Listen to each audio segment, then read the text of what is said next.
We are back at it again. Hello, and to our American friends, happy Thanksgiving today. So it's only fitting to have a artist on who is new to us, we'll say, not new to the music scene at all, but she is joining us from LA where they're celebrating Thanksgiving. So let's just jump right in. As you know, we do this whenever we've got new artists just to introduce you to who they are, give you a little snapshot about their music, and just to uh, do the thing. I just also really like to talk, let's be honest. So if we can spend time with our artists, I am all for that. I'm Holly Taylor, Loretta Slomp on the back end, making sure everything runs smoothly. And waiting in the green room is the one, the only Heather Rosen. Heather, thank you so much for joining me here today. Hi, Holly. It's nice to see you. And I should say happy American Thanksgiving. Thank you so much. Thank you. Hmm. Oh, my phone's ringing. How fun is that? I forgot about the do not disturb things. That's Um, okay. so yes, happy Thanksgiving. Thank you. Happy Black Friday, because I know everyone celebrates Black Friday tomorrow, at Yeah, least on the internet.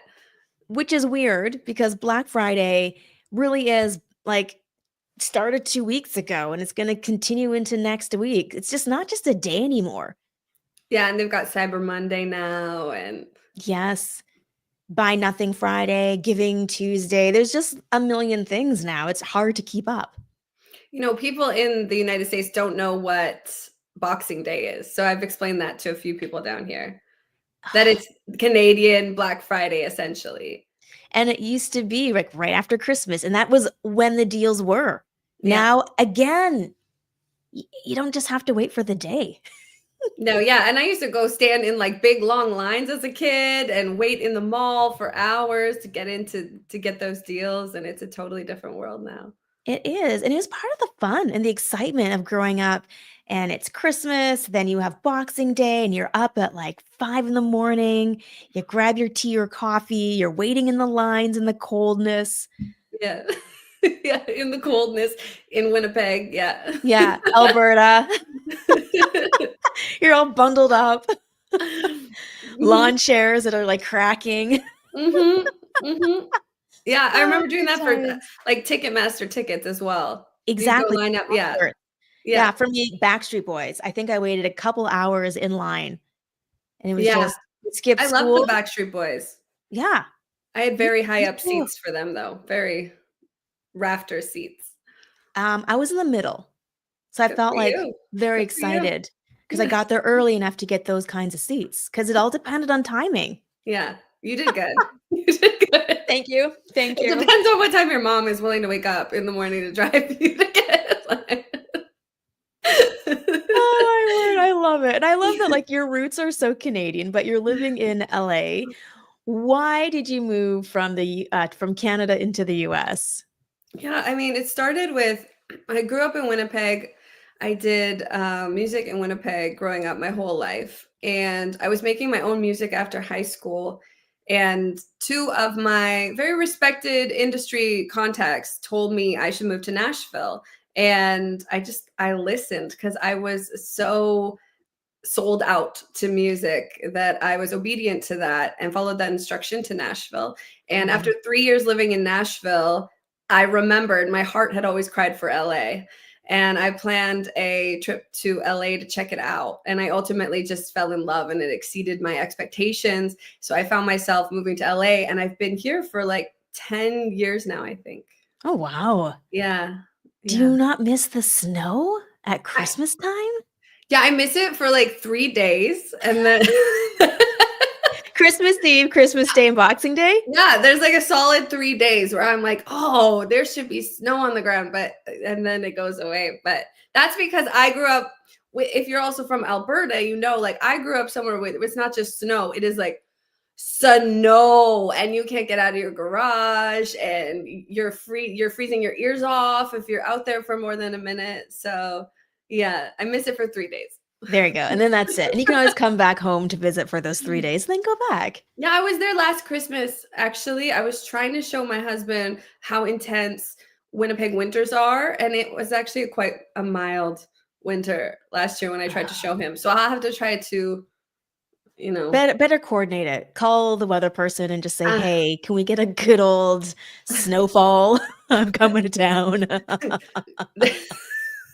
God knows I pray for other things, but if he wants to make it snow, he did make it rain on the day we released Better Rain, actually. Where Oh, I live, really? it rained, yeah, and it hadn't rained in months. Really? Yeah, it was really, really cool. Yeah. That's incredible. Because Better Rain is not just about rain and the precipitation, but about, like, a little better rain, which is the current single that you have going out to radio right now. Share with us the story about Better Rain.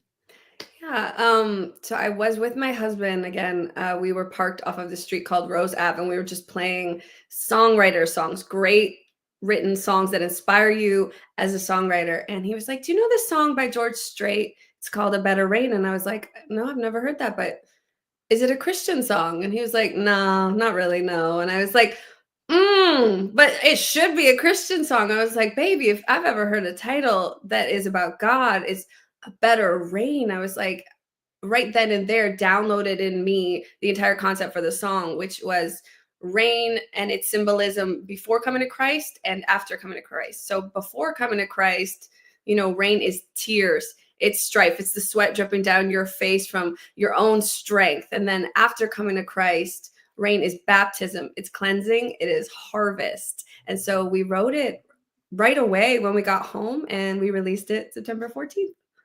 When it rained. And it rained. Yeah. Yeah. We Yeah, have it's a video of it yeah. raining because we were so excited. Yeah. That's so funny. And now it's being played across Canada, which is incredible, and people are really responding to, your song and your lyrics. What's that for you as a songwriter, just to know that that download that you were given from God, you're able to curate it and make it into a song that is encouraging people in their cars, in their home, and looking for that better rain in their own life? It makes me emotional to know that it's resonating with people because that's the only thing I'm setting out to do. I did music in the secular space for a long, long time, and it felt like banging my head against a brick wall. And I ultimately left pursuing an artist career, and God was the one who brought me back into it. And so I've been trusting him with this process and what I'm writing and what I'm putting out, and to see that it's resonating and helping people and encouraging people, which is what he set me out here to do, to speak my testimony, to spread his gospel, and to help other people. That is all I can really ask for. That is, as long as I am pleasing to him, my heart is set. Mhm. Oh, it's incredible, and music, as you said, has been such a big part of your life, and I know you were sharing with me, outside of this StreamYard, about going from mainstream and then just saying, "You know what? I'm good. I'm just gonna give it to God." Do you wanna share that transition from mainstream into surrendering music? Yeah, yeah. So I did secular music for a really long time, and I was not a Christian. I grew up going to church with my family habitually, and I did not have the revelation of Jesus. I did not have a relationship with Jesus or understand what that meant. So at 16, I left church and I decided to find God for myself. And I looked in things like New Age, and I looked in things like drugs.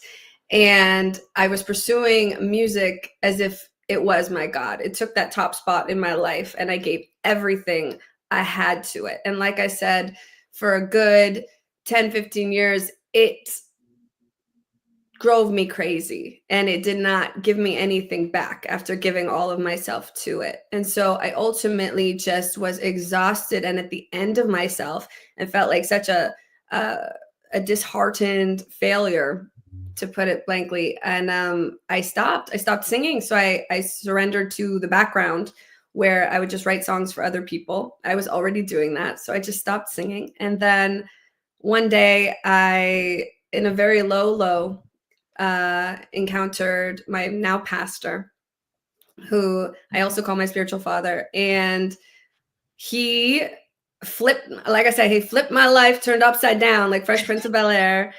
And because when I met this man, it was like a man or a man I had never met before. And I left our conversation thinking, if Jesus is real, I think I just met him in this man. And I was convicted and curious enough to go to his church. I began then going to his church because ultimately walking in there, everything changed for me. And I witnessed the power of God for the first time. And that was really where Jesus was calling me to. And upon joining this church, I was called immediately into worship, having no idea what I was doing, being a baby Christian.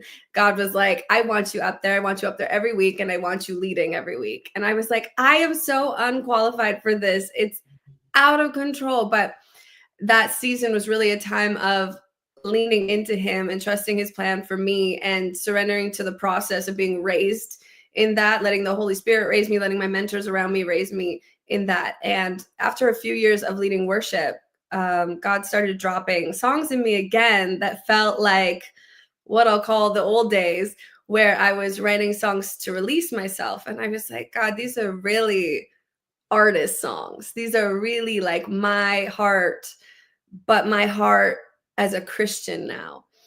And I realized that he had put an entire album inside of me and an entire direction inside of me and an entire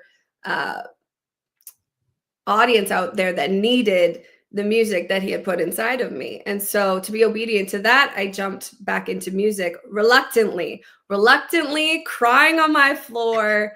Just it was something else, but I trusted him beyond those tears and jumped back into the music space. And so now I am releasing music that does align with my heart, which is Christian. And that's how I got here today. What an incredible journey. And now you're encouraging other people who are hearing the songs. For you as a songwriter, as a singer, what does it mean to you to have people just supporting you in this new season when you just really did like a 180? The support is so amazing because I didn't feel any support when I was making music before. Like I said, it felt like everything was just so hard and such a struggle. So to have people supporting me in this space, it's just another confirmation that this is where God always wanted me to be. And it was like I was here, but I was just in the wrong lane. Yeah. Yeah. Yeah, that's a good way of putting it. I think a Yeah. lot of people can relate to that.